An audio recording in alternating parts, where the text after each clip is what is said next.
Good morning and welcome to the DFS Army YouTube channel. I'm Razzle11 and you can find me on X at Razzle11Grinds. Going to be taking a look at pitching for the 23rd of August. That is a Saturday.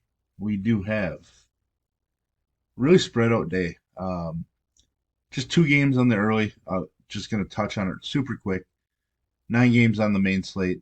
There's a turbo slate as well, just 3 games. Figure I'll try to touch on everything or as much as possible. Obviously, the main focus is going to be on the 9 game main slate this evening. This is a first look video, like I mentioned, and I will be looking at DraftKings as that is where a majority of my action is. If you do play in FanDuel, I cut my pool in half or so. Pricing isn't quite as tight. You don't have to be as creative. It allows you to get the stack you want with an upper tier ish pitcher. Now, with all that said and done, let's take a look at some of the weather. Atlanta, the big spot, even more risk this evening than there was last night. Obviously, definitely want to pay attention to that as the day progresses. Wind blowing out pretty strongly in Chicago for the White Sox Twins. Blowing out in Baltimore. Blowing out in Philadelphia as well. That Philadelphia wind is very interesting. But for the most part, we get pretty clear weather. So we can focus on the matchups for what they are. Excuse me. Just a little yawn here in the morning. But we'll start with this 2 gamer. Not a lot needs to be said. Top options, Crochet, Barrios, and then Will Warren probably sprinkled in. Being that it is just a 2 gamer, you could get away with playing some Jansen junk, but I just don't like it. Toronto, obviously, one of the best offenses in baseball. They don't strike out a whole lot. Junk's coming off of a decent performance. He has shown some decent ability, but I just don't really think we need to worry a ton about it. Um, you know, the main focus obviously should be, Crochet and Barrios on this particular slate. Jumping over to the turbo slate quickly. 3 gamer. Pitching very questionable across the 3 gamer. Burrows is interesting, obviously. He's had some decent starts. Probably has a decent floor in this matchup against Colorado. I think he makes a lot of sense as the SP2 with just rotate Waka, Nola, Paddock, maybe even Mitchell Parker. Uh, Parker hasn't been good over his last 4. Hasn't been good in 2 starts against the Phillies. No real K upside in the starts. I probably would try to not use Parker. I'm going to focus on these 4 pitchers. I don't really love Chris Paddock either. He hasn't looked very good in 2 out of his 3 starts. With Detroit, Kansas City, tough opponent because they just don't strike out. Kansas City's probably my second favorite offense on the slate behind Philadelphia. Nola did not look good in his return. Did not look good in his last start before going on the injured list. But I believe he looked pretty decent in the minors during his rehab. So I think it's only a matter of time before he kind of holy cow, I cannot stop yawning. Um, and I believe in this start, he started out solid and then just hit a wall in the 3rd inning. I think that pretty much all the damage done against him came in that 3rd inning, uh, which obviously could happen in this spot too. I would stack some Washington, but I think Nola is the most intriguing for me. You could probably consider Kyler Freeland. I just don't really want to. Um, Hit a blister in his last start, so we have to pay attention to that scenario. Um, but still, Pittsburgh's weak enough that maybe Freeland. I mean, Freeland's definitely a better play than Mitchell Parker, but that's not saying a whole lot on this slate.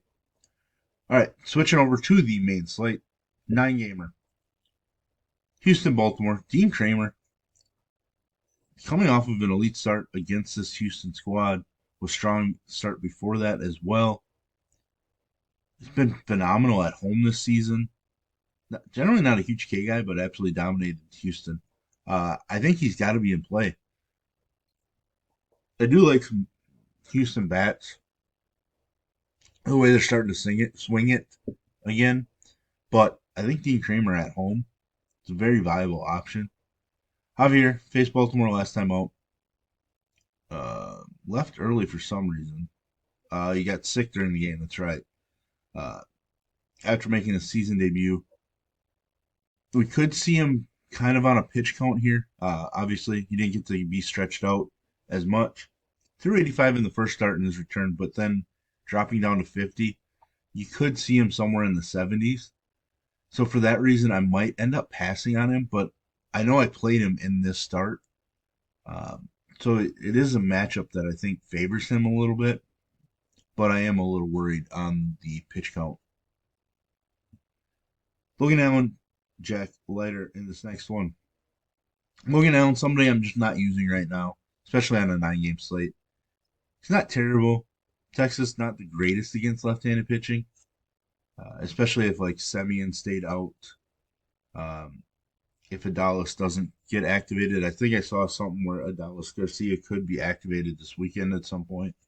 So there's a chance he returns. I'm just not getting to Logan Allen. Don't think I'm going to get to Jack Leiter either. Recent starts not the best. Um, Cleveland still generally isn't a huge case team. I know Evalde was one of my favorite pitchers last night, but Jack Leiter is not Nathan Evalde. Uh, there is some K ability, but there's a lot of walks. I mean, a lot. Um, the walks happen, some home runs, some bigger innings. I just don't really want to deal with that on a 9 game slate. Minnesota, the White Sox. Davis Martin could surprise. 19 plus in 2 out of his last 4 starts. Could really surprise it, but I just don't really want to go there. I don't. I just don't think he's got enough of a ceiling for us on a 9 gamer. The other side, I am going to play Mick Abel or Abel. Um, his debut was absolutely dominant.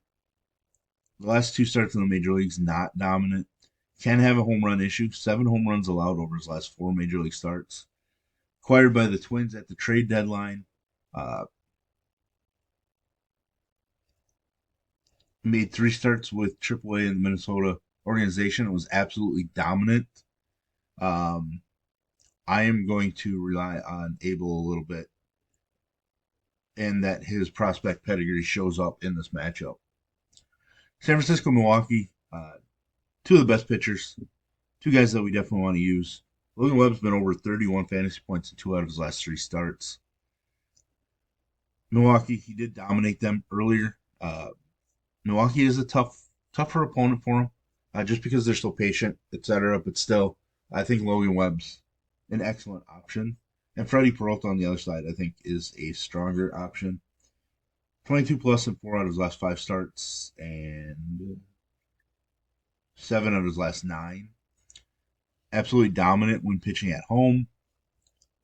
Just 5 home runs allowed in 73 and 2/3 innings. Strikeout numbers are stronger. Walks plummet. Just everything about him. And I'm just not afraid of San Francisco's offense, to be honest. So Freddie Peralta is going to be one of my favorite, might even be my top option on this slate. Uh, we'll kind of know more as the day progresses. Clay Holmes, obviously somebody that I haven't been using. I'm just not going to get there again. Um, his last time out, 17 fantasy points was his most since June 1st. Uh, so it's just not the best. He made 3 starts against Atlanta. Uh, 15 walks in 13 and a third innings, 11 strikeouts. Just a ton of base runners. Just not worth it for me. Cal Concha on the other side was atrocious by Miami, or the last few starts with Miami. Was released or waived, and Atlanta claimed him. Atlanta needs guys in their rotation, but I just can't do it. The Mets destroyed him the one time they faced him. He's just not somebody that we're going to utilize basically ever. Cincinnati, Arizona. Trismet is making another start. He's a relief pitcher for the longest time. Just threw 62 pitches. Uh, Probably going to be limited from a pitch count standpoint, and I just don't see him getting 5 innings, in 70 pitches. Um, just not a spot that we can go to. The other side, Andrew Abbott, somebody I am interested in just because I have enjoyed using left-handed pitching against Arizona, especially without Eugenio Suarez in there.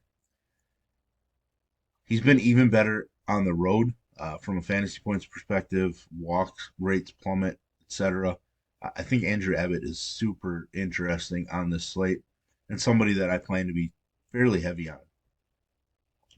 Dodgers Padres, Nestor Cortez coming off of his chalky performance where he put up 8 fantasy points. Couldn't believe that one.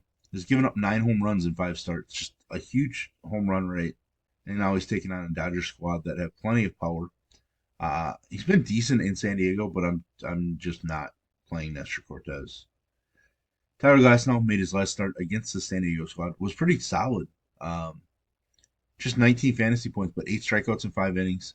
The 8 strikeouts stand out because San Diego just doesn't strike out all that much. He's been pretty bad on the road this season. Walks can be an issue. That's a huge worry.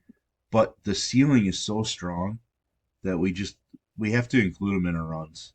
9,200 is a super inviting price point for somebody with the ceiling that Glass now offers. Kid Horton, Victor Medeiros. Horton had been trending really strongly, and then he left last game early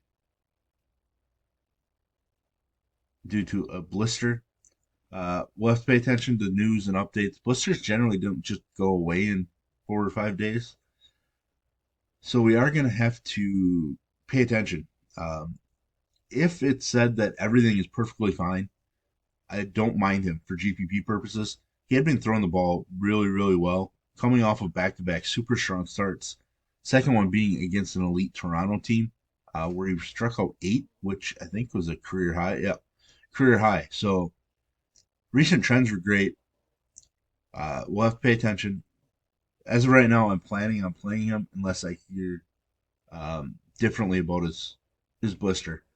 Medeiros kind of impressed me a little bit in the Cincinnati game. Didn't have very strong stuff, but battled through a bunch of things. With that said, like there's just no K upside. As many walks as strikeouts, I'm just not interested in Medeiros. And I think the Cubs could put up some runs this evening. Last game on the slate, Jeffrey Springs, a couple of rough starts in a row, dominated Seattle at the end of July, 28 fantasy points. He's made 3 starts against them, averaging 24 DK points per start, 20 strikeouts in 17 innings, just 2 home runs allowed, just 3 runs. I think we just have to use Springs. Morales actually dominated last night against Seattle, so I am going to be on Springs as well. Other side, George Kirby coming off of an atrocious start, but he had been super strong, 26 plus in 4 straight prior to that. Definitely somebody I want to play this evening. Far better when he's at home, even though his K rate's a little worse. Uh, his overall numbers are just much better when he's at home. And the A's strike out plenty. Uh, I know the offense has been hot for the A's, so you definitely want to stack some A's bats. But George Kirby, definitely somebody I'm utilizing this evening. There we have it. There's our first look at pitching. If you enjoy what I bring to you, please hit the like button, hit the subscribe button, turn the notification bell on, get the alert anytime we drop videos here at DFS Army. If you want to join us, get access to our coaches, tools, sheets, Discord, etc., I will drop links in the description below. You can use promo code RAZ, that's R-A-Z, for 10% off monthly. And as always, I will drop the link to this merch store in the description. If you want to check it out, you can take a look at some of the designs we have. It doesn't want to load up my hoodie, but you can check out the Raz GPT hoodie and any of the other stuff we have on the site. Let me know what you think. And as always, best of luck, everybody.